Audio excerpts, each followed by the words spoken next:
don't know if you want me to proceed or... Yeah, we do. We have a letter from Mr. Esposito saying he wanted to be on tonight, and the owner is requesting a spot on the September 27, 2010 Town Board Workshop agenda to discuss this matter, so that's why we put it here. Okay, let me get this. You're not ready tonight? Oh, no, I didn't know what you wanted me to do. I didn't know whether you wanted me to proceed or whether...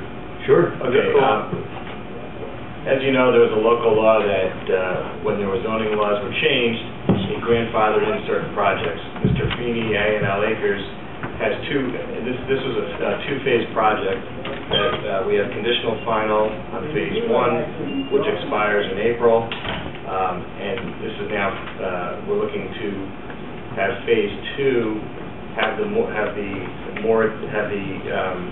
local law extended so that phase 2 can proceed under the old zoning. And the reason for that is, and I know Mr. Bloomfield lives right near this project, they have one house on Houston Road that's sold on the 14 lots that was approved under the name of Goshen Properties. There's another spec house going up right now right off of the Houston Road. There's nothing happening over there. There's no activity. There's nothing selling. And for us to get conditional final for phase 2 at this time, we'll start the 1-year time frame where you would have to either finish building the roads and or post a bond to get the map file. And again, frankly, my clients banked with Provident Bank for years, and they basically told them, we're not giving you a letter of credit for this subdivision of bonded. The absorption rate for this many homes is just not there right now, and as such, we're asking that the local law number 4 from 2009, as it applies to this project, be extended for an additional period of time to allow the preliminary approval, which does not lapse like conditional final proceed. So that's the reason that we have to be placed on the agenda. Otherwise, today you have conditional. You have preliminary conditional. What do you have? Preliminary approval period. Phase 2. On phase 2. And that's what I'm referring to tonight. Okay, Dennis, could you review with us what that law really stated? Yeah, the law basically provides at the present time that it's within this board's jurisdiction or authority to grant or not to grant extensions of preliminary approval. Right. And in fact, we specifically added that language in a subsequent amendment to the local law, just so the board would have the flexibility. And I believe this may be the first application which has requested a further extension, because again, one original one was granted some months ago. Right. But I'm told, and my office has been contacted, there's a number of other applicants with the same situation. We said the last time, not regarding this particular one, but some of the others, that activity was going to be one of the criteria we were going to look at. I mean, there are some subdivisions out there that I know have not done anything. Might I address that here, sir? Sure. Yeah. My client has actually just started putting it, it's just... No, I know this one, I know what you've been doing. This one, you've built a couple of houses out there, you're working on roads, you're spending a lot of money.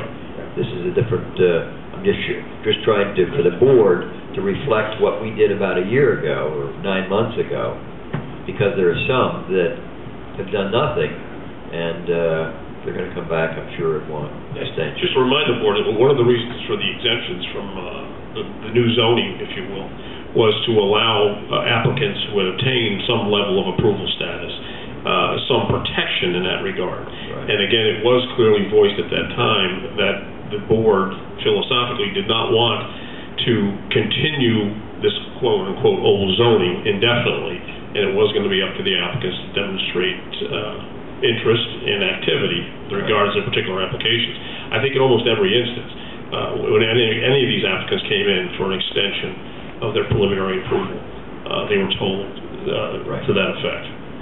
Now, clarify for me again, phase 1, I know where phase 1 I think is, phase 2, what exactly is involved in phase 2? Phase 2, I believe, is 9 houses that have preliminary approval. And the preliminary approval technically can go on for indefinitely. Right. However, we would lose the grandfathering status of the old zoning without board action here. Right. Phase 1 has conditional final, if the supervisor and the board recall, there was a request by the DAR to do a little lot line change to give them a little buffer, which my client did at his expense. That phase 1 is 20 houses that has conditional final. The roads, as I said, are being built right now, or are being started right now, probably done sometime in the spring, to the point where then he could then get a much smaller letter of credit or post whatever bond remains to get that filed. So phase 1 is conditional final. We have a deadline of April to get that map filed. Phase 2, which is just 9 houses, has preliminary approval, and we're seeking for the town board to act to further grant an exemption from the new zoning requirements for those 9 lots. Those 9 lots, my question is, where are they?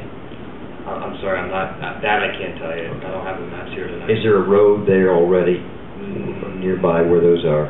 I'm just trying to figure out where it is. I don't think so. God bless you. I know that Mr. Esposito, who asked me to come here tonight, would know that information. I don't have it in front of me now. Okay. Is that on the same road? It's just further up? Well, on Houston Road, you got A&L Acres, and then you've got, what's the other one? Goshen Properties. Goshen Properties. And I'm a little confused on which one is which. Goshen Properties is the 14-lot subdivision that has the one house that's built and sold, and the spec house on the street. That total, how many lots are in there? That's 14. 14, and that's got filed. That's map is filed, and Right. we're trying to, we would sell 14 houses tomorrow if there was interest. Right. It is basically a small subdivision. It's very small. Phase Right. 2 is 9 houses we're talking about. But I'm trying to figure out where that 9 houses is Yeah. opposite the ones that the phase 1 was. Phase 1 evidently is where the road and where they're going in today, building the road, and it goes up through the woods and down and around. Evidently phase 2 is between that and Goshen Properties. I believe that's accurate, but I Okay. can't commit to that. All right, any comments from the board? What type of extension is he looking for? I would ask for 1 year from October to give us the time to come back and obtain conditional final approval, which conditional final approval you have 1 year from, although I was talking to an attorney today that law may have changed in the state in the last couple of weeks. I don't know that to be true yet.